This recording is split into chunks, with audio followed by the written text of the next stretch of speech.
we've been saying for a number of weeks now that productivity does not equal being busy all the time, right?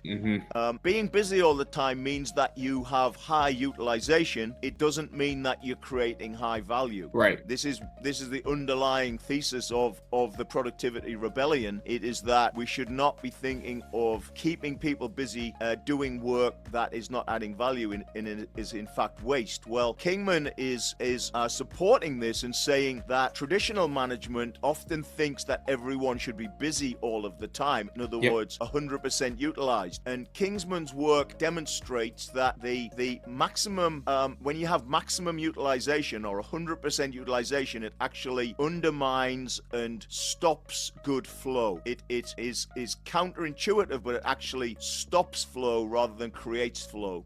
And therefore, having spare capacity, having a buffer in capacity will actually absorb the variation that you're always going to have. You're always going to have variation, no matter what Six Sigma people say about eliminating variation. You can try to reduce it, but you'll never eliminate it completely. So you have variation. You have variation in cycle times. You have variation in suppliers, supply arriving, and in order to absorb that and maintain performance, you need spare capacity. Yeah, and it's pretty. If you're looking just at a value stream map, it's pretty easy to figure out what that kind of excess headroom should be too. The rule of thumb I always use is if you don't have sort of a coefficient of variation or COV number for on the demand and the supply side, basically your cycle time and work coming in from the upstream supplier, 20% is just a good rule of thumb for the most part. Yeah, if your process is wildly all over the place, then probably more than that. Well, just wanted to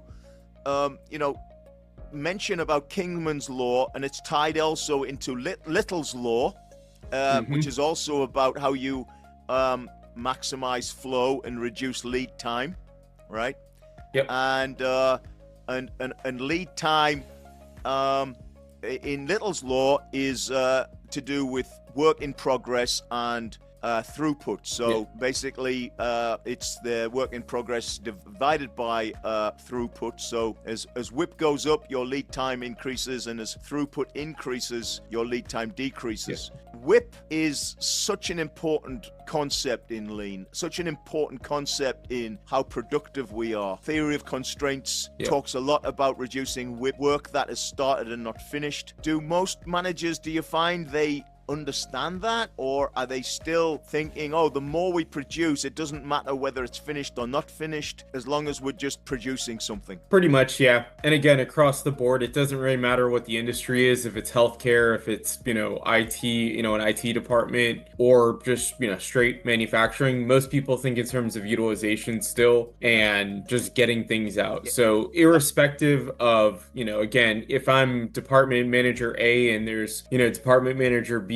has 4 people out, a machine down, and blah blah blah blah blah, that's kind of not my problem, and I'm just going to keep producing because that's what I'm keep people busy, keep producing. Yep, my machines are going to keep going as fast, and when it's my turn to have a breakdown, someone upstream from me is going to dump work on me. And if I run out of work, I'm going to complain and peacock around that I'm so great that I've run myself out of work, and then send people home. That's right. I mean, broadly speaking, I think it's still, and even among the whole the folks in our industry, I mean, think about events. We have kaizen calendars that we look at on a weekly basis with now with customers, but historically with our teams, and I'll look at them, they've got these things lined up back to back, and these are full week events that one person is doing back to back to back to back, facilitating, and they're trying to make each one a giant showstopper event, like a headline big thing. None of them are really focused, kind of hyper